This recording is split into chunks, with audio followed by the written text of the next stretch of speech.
All right, let's talk about the end of the American Revolution. So I broke it down to about 3 points. So if you can basically remember these 3 things, it'll help you remember the details. Usually if you can remember a couple things, it'll help you remember other stuff that's in there as well. So talking about the end of the American Revolution took place from 1775 to 1783. Yeah, so it was not too long of a war, about 8 years, 7 years. So anyway, one of the points I'm going to talk about how it ended. Took place on land. Next one, can you guess it? Water. Sea. Water, sea. Boats. Next one, whoa, this one jumped ahead of me again. Diplomacy. Does anyone know what diplomacy is? What's that? Did I get it right? Yeah, you did. You think? Oh, like contracts, like a peace treaty? Yes. Say that again. A peace treaty? Like a peace treaty. Yeah, like it's through politics. Sitting officials of different nations sit down together and discuss what the terms of peace are going to be, or something like that, and then they put together a peace treaty. Right? So it happened, with the war, it happens on land and sea, and then to bring the war to an official close, you had to have negotiations take place between officials of the states.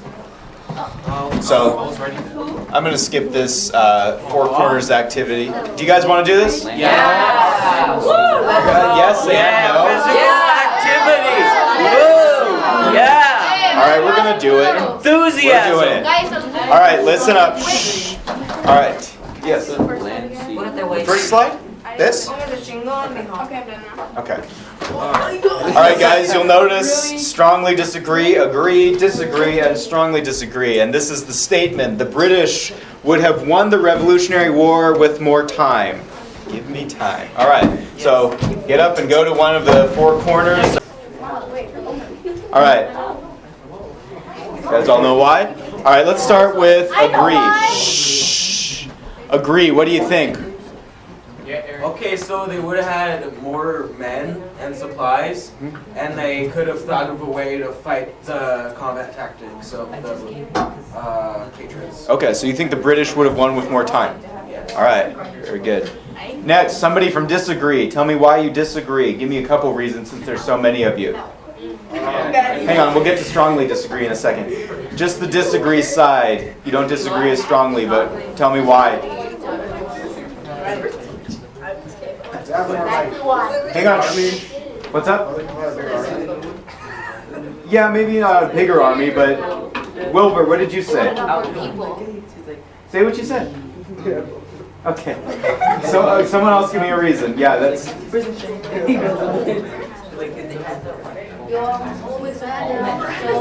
They had what? Home advantage. That was important. You have to cross the Atlantic Ocean to get there, right?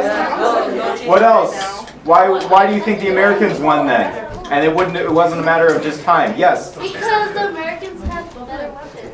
Better weapons than the British? That's not true. Well, we never really learned this. Okay, we'll get to it. We'll get to it. All right, strongly disagree. You disagree, but strongly. So tell me what you think. Yes. At the time, we also had spies, which they didn't know that we had. Right. They ended up just sabotaging them in the end. Then when we got our allies, which would have outnumbered them, and it takes forever for them to get to us. Then that time, a hurricane or something could have wiped them out on the way over. Cool. All right. Was that it? But no. Also, we have the home advantage. Home advantage. All right. We know, and we have guerrilla warfare. Yes, guerrilla warfare. Very good. Okay, guys, you can go back to your seats. Let's talk about the end of the American Revolution. Who won? American. Americans. The French. I did. I With told the you help that of the French. Not because of better weapons. Britain was pretty big at the time. They had okay weapons. Anyway, let's talk about this, guys. We're going to talk about the disadvantages of Great Britain. What was weighing them down that stopped them from? You don't have to answer this, but stopped them from winning in the Revolutionary War.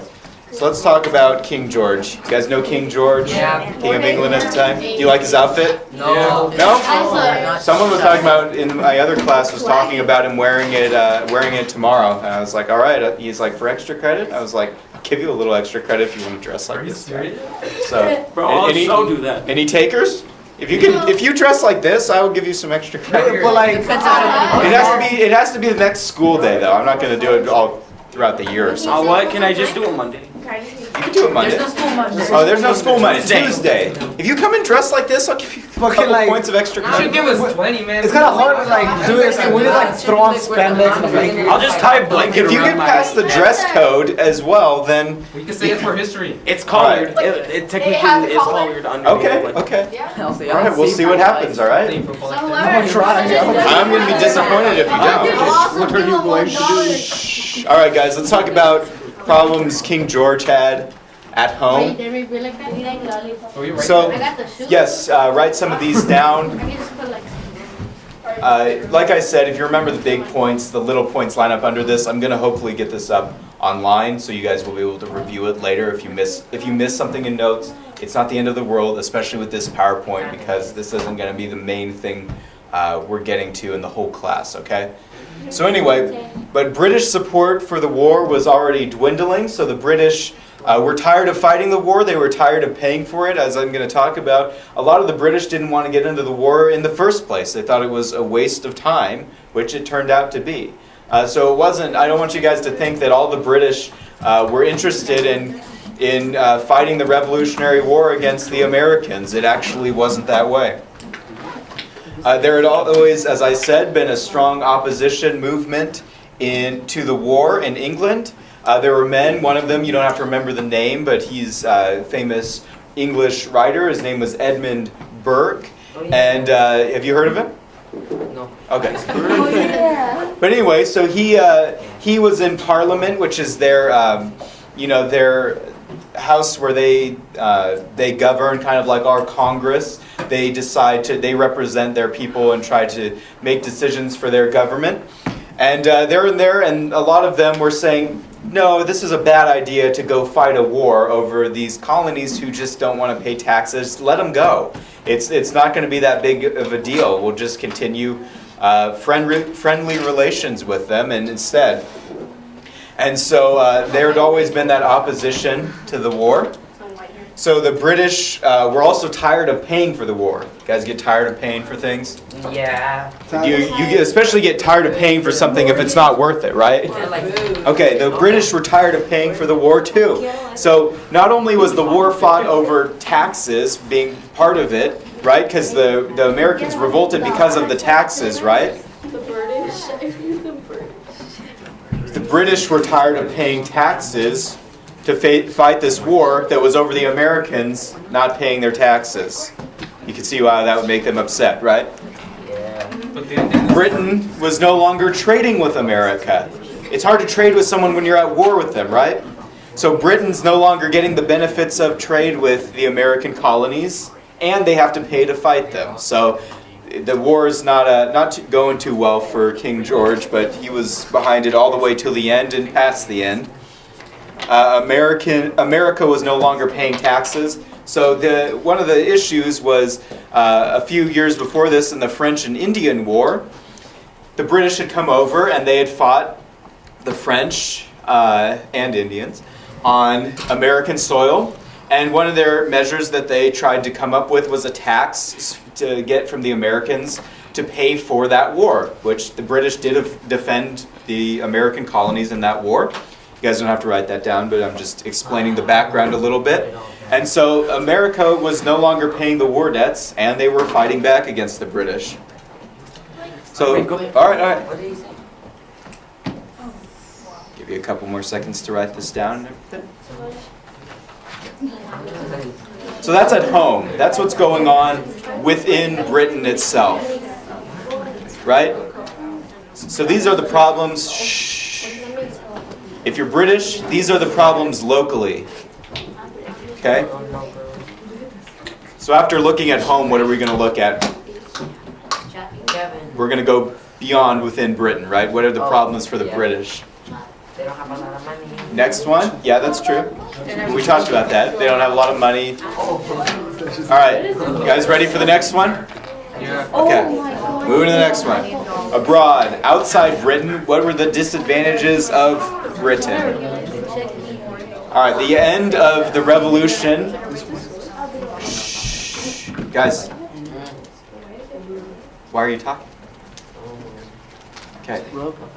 The end of the revolution was the end of the political career of Lord North. He was the Prime Minister of England at the time, so he was largely in charge of their parliament and making a lot of the calls for the war. And so that was the end of his career. No one was interested in keeping him in anymore in office. And it was also the end of the personal government of King George. For a while, the kings had not been involved in so much in the government of the colonies and in the government of Britain. King George wanted to change that. He was not very smart politically, so he tried to get involved in a lot of stuff he probably shouldn't have. And so it really brought him a loss of power toward the end of the revolution. The example in America, so America resisted, and that caused, or helped cause, Ireland to resist. And Ireland's a lot closer to England, isn't it? Yes. So not only are the British having to deal with fighting the Americans, they're now having to deal with the fighting Irish. They're having to deal with the Irish at home, right on their doorstep. So, you guys ever read Sun Tzu, The Art of War? Read the book someday. It's like little sayings about war. And it's called Sun Tzu. It's written by a Chinese guy. One of his things is he talks about not fighting a war on two fronts. What's the problem with fighting too many wars at once, guys? You're going to lose. Yeah, debt.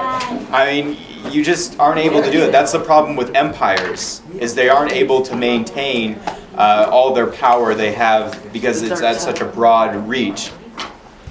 So there was Ireland. There had been a war in India. The colonies in India were revolting, the British colonies.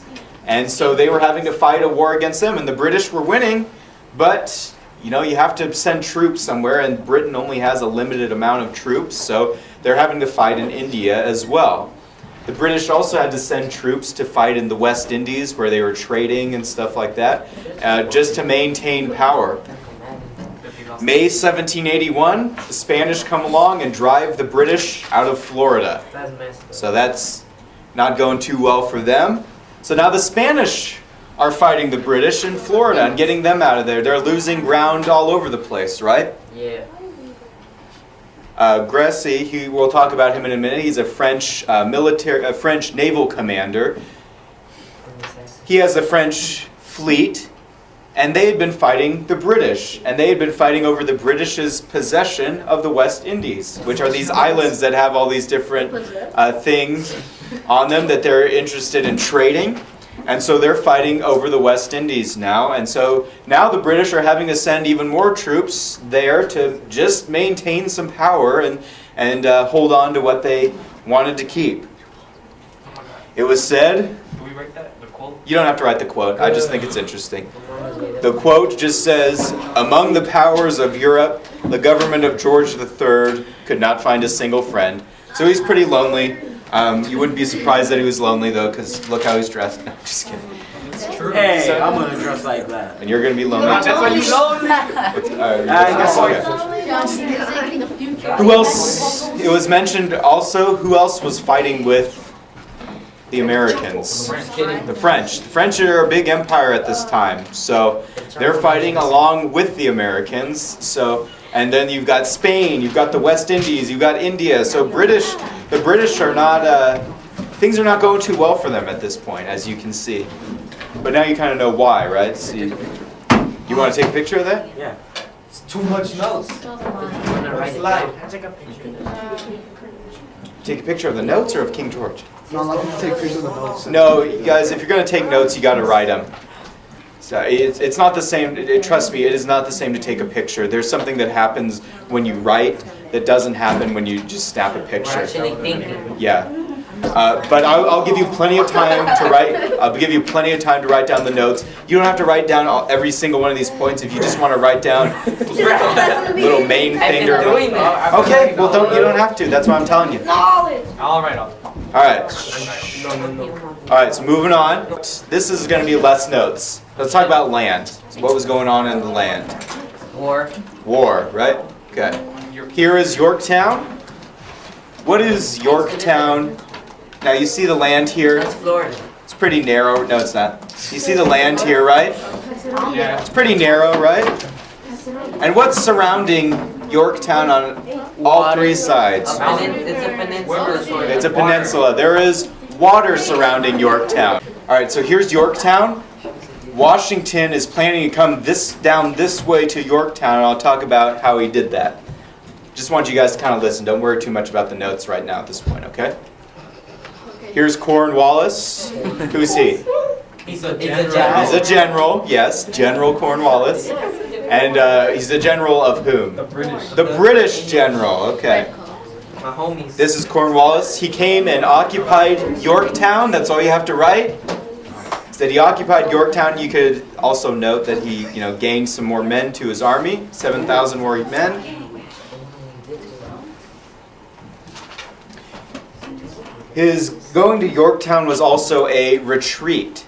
And his plan when he got there was, remember what Yorktown is surrounded by on three sides, what? Water. Water. So what's he probably hoping to see when he gets there? Boats. Boats from who? From the other enemies. No, he's not hoping to see enemy boats. He's hoping to see his own boats. He's hoping to see British boats. Oh, his troops. So he's hoping that he's going to get up over that hill and Yorktown and see his buddies. He's hoping to see the British Navy come in all its glory and save him. All right, but we'll see what happens. You guys may already know what happened. Yeah, they flaked. So yeah, they flaked. Okay, so all his everything for Cornwallis is depending on the British Navy being there. Okay.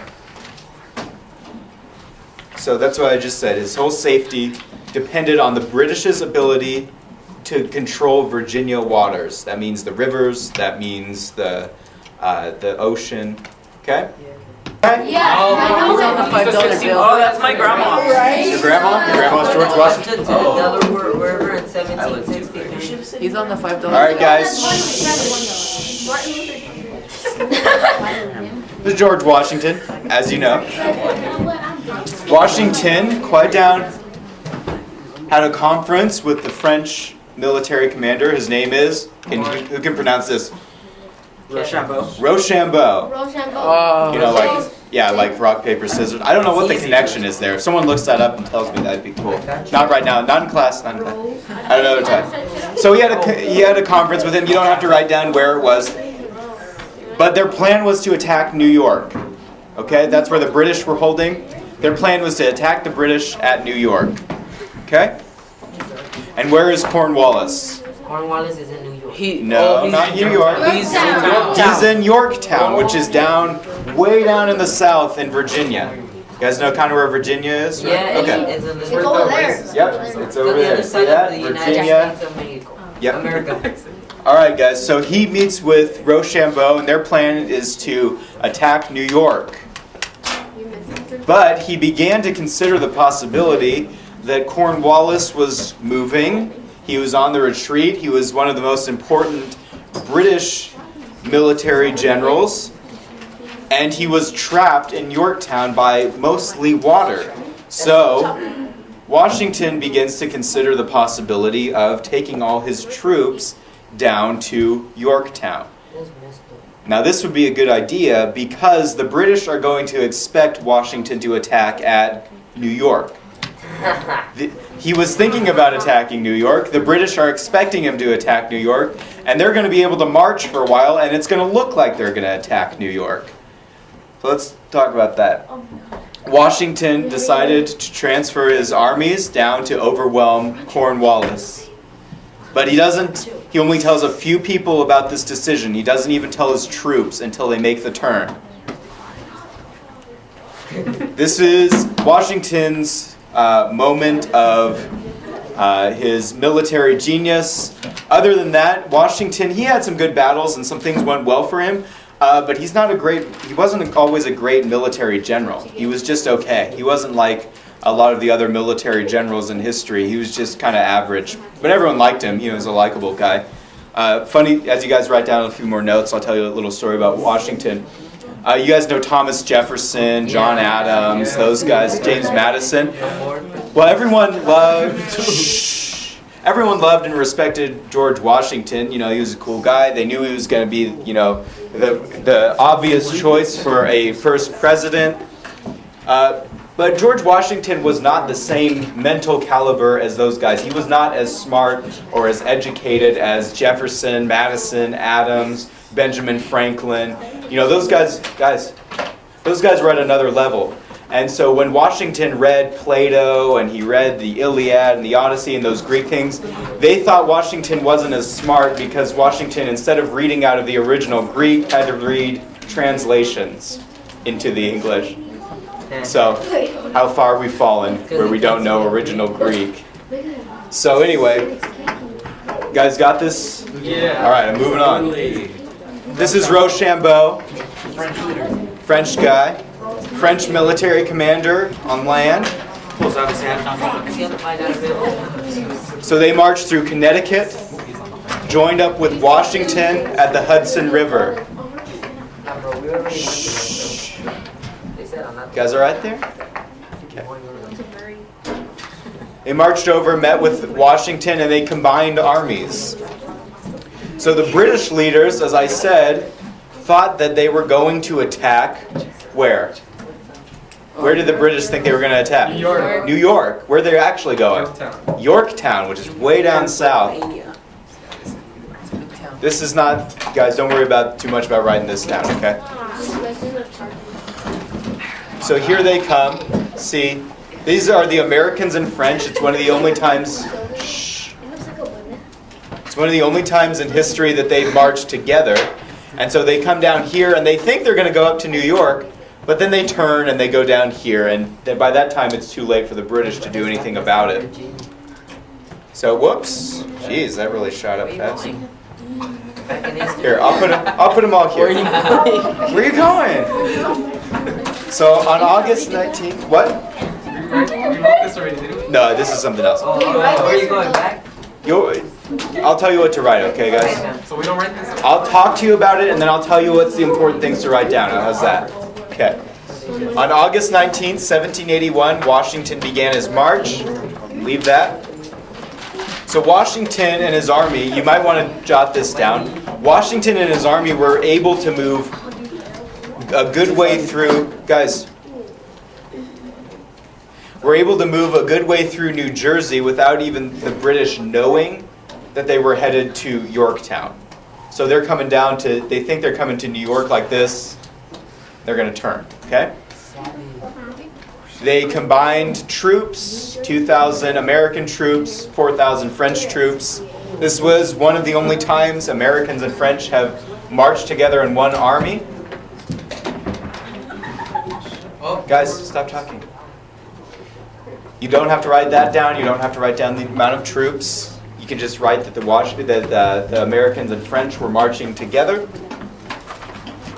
So only Washington and Rochambeau knew where the armies were actually headed. The troops didn't know. So imagine that. You're marching and you think you're headed to New York too. But you're actually going to turn and go somewhere else. So then the troops realize when they turn at New Brunswick, New Jersey, where they're actually going to be headed. So you guys don't have to worry about that, writing that down. So, and then the Americans and the British realized where they were going to be headed, and so they were all excited and waving Washington down in the street in Philadelphia like a parade type of deal. So yeah, this is Lafayette. We're going to skip him. All right, the next one after land, sea. All right. So remember, what is Yorktown surrounded by on three sides? Water. This is Degrassi, not the show. Don't watch the show. The person? Huh? The person. The person, yes. No, the dog. So this is Degrassi, and he is the French naval commander. That means he is in charge of the You French didn't know what I meant. military on the sea. And he and Washington had communicated, and they realized that they could all meet up in Yorktown. And remember, what is Cornwallis waiting for? What does he need when he gets to Yorktown? He needs the British coming from where? Fleet. From The British fleet on the up north. water. Yes. So the naval war, meaning the war on water, between France and England, had already been going on for 2 years. And so the French were actually beating down the British Navy, which was something pretty amazing to do at that time. The British naval control had been disrupted, so the British never, you guys don't have to write this stuff, just write that the British naval control had been disrupted, that the British Navy was not going to be able to defend them, okay? That's the main point. Yeah? Oh, okay, I thought you were raising your hand. So the British never did what they should have done and set up a blockade blocking off America from anywhere else. So the French were able to get through that. All right, so there were 2 options of where, you guys don't have to write this one down either. There were 2 options of where Degrassi could go. He could either go to the Chesapeake Bay or he could go to the Hudson Bay. And he chose the Hudson Bay, which is right by Yorktown. Now you see here's Cornwallis at Yorktown. Here comes, who's coming down this way? George Washington. Hat in the hat. Who can say the French guy's name? Rochambeau. Rochambeau. They're coming down with their armies of French and Americans. This way's blocked off. You got on 3 sides, water, and then you have Degrassi's fleet. I made a mistake before they came into the Chesapeake Bay, not the Hudson. I said the wrong thing. Okay, so here comes the fleet. Cornwallis does not have a hope of getting that fleet from Britain. So is it looking good for him? So No. he's coming from behind, and then they're coming from Yeah, front. Washington's squeezing him into a trap here, and then they're going to get out here. Then Cornwallis gets out here, and here's the French. So it's not ending well for them. So he communicated with Washington. I'm going to skip over some of this, so don't worry about it. So here, see this little X? Here's the fleet blocking off everything. Here's Yorktown, and here's where the armies are going to come down. All right, so here's the Battle of Yorktown. Little picture of it. So, yeah, you can write just Battle of Yorktown, just kind of a heading. So Cornwallis was trapped between French ships on the sea and American and French armies on land. That sucks. You see, yeah, it sucks for them, right? See, they're getting squeezed into a trap.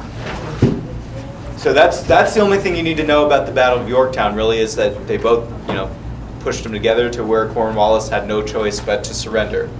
This you don't have to write down. It's just talking about Washington. And so they said about Washington at this time that he has gone to catch Cornwallis in his mousetrap. So that's the way they were understanding it. Whoops.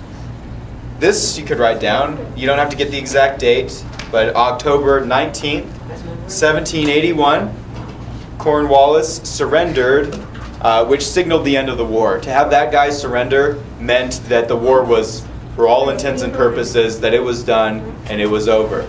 If you guys are interested, on the back wall back there, that newspaper on the right side of that wall right over there has the newspaper clipping. I mean, it's just a duplication, but it talks about how Cornwallis surrendered to George Washington, if you want to read it in there. All right, guys. Shh. All right. Can I move on? Yeah. Yes, sir. You guys good? Okay. George III, how's he feeling? He's not feeling good. Not good. He's feeling. Man, I mean, because he's lonely. not only does he have a bad taste in outfits, but he's losing wars.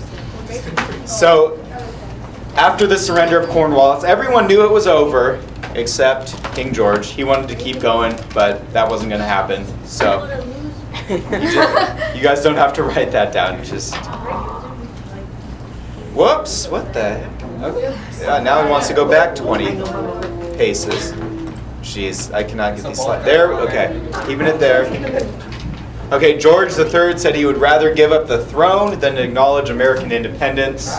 American independence happened, and George III didn't give up his throne. So, he didn't get what he wanted.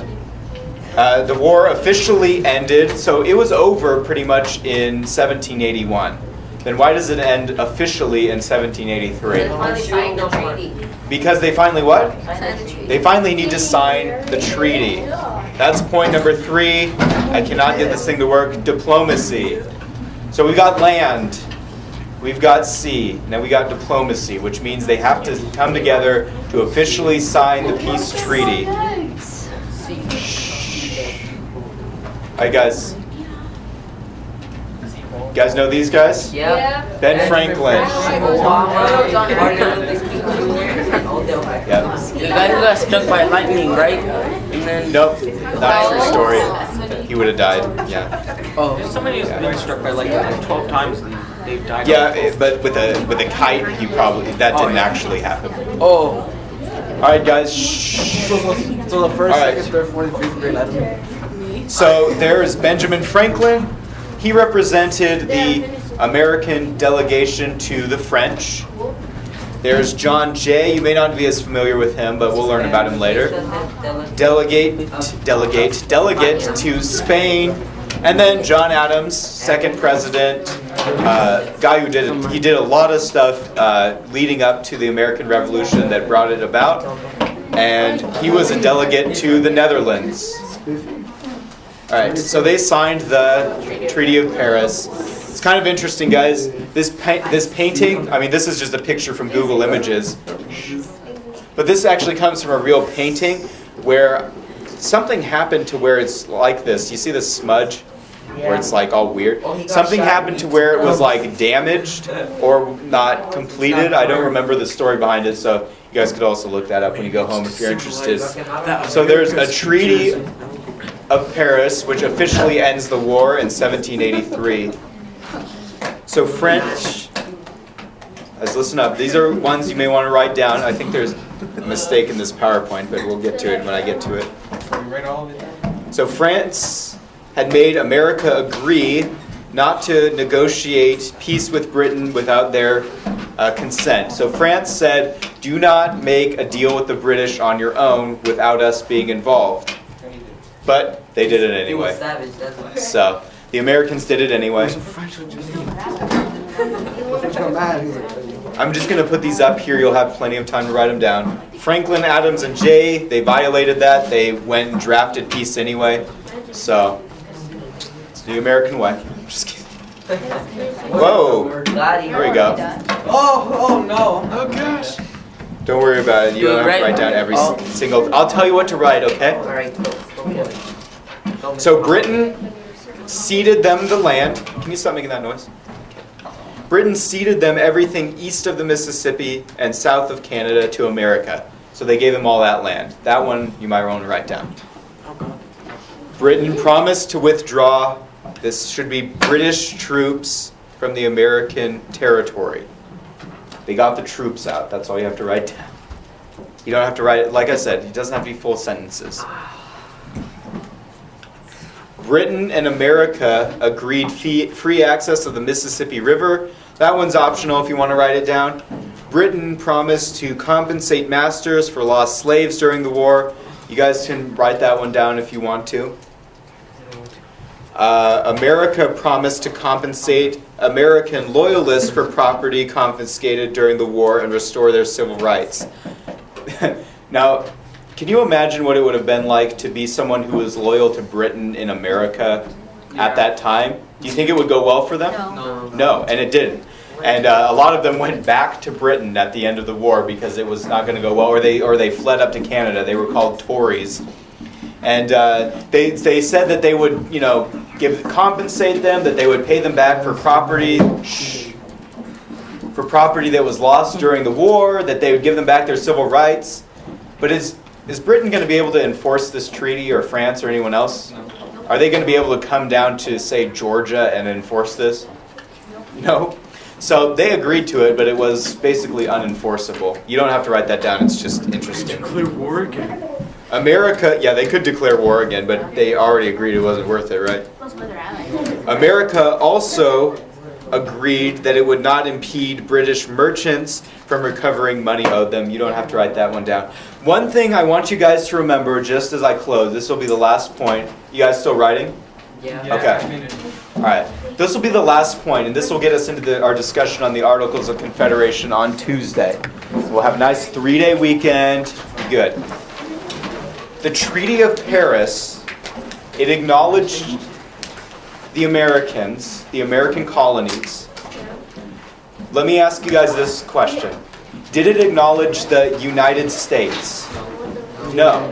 What did it acknowledge? What was it talking? What did it acknowledge in it? You can go home and look it up online too. Wait, what? The Treaty of Paris, guys, don't put your stuff away yet, hang on. The Treaty of Paris talks about each individual state. It talks about each of the 13 states. Why that's important is each state was regarded as its own nation. Like Virginia is as much a state as Great Britain is a state. That's important. That's going to be important later as we get into the Articles of Confederation and Constitution. That each of the states, not America as a whole, are acknowledged in the peace treaty. So we're going to have a lot of the focus on the states because you know when we get to the United States, what that actually means. So I just want you to keep that in mind. All right, guys, did good. I'll see you on Tuesday. Have a good weekend.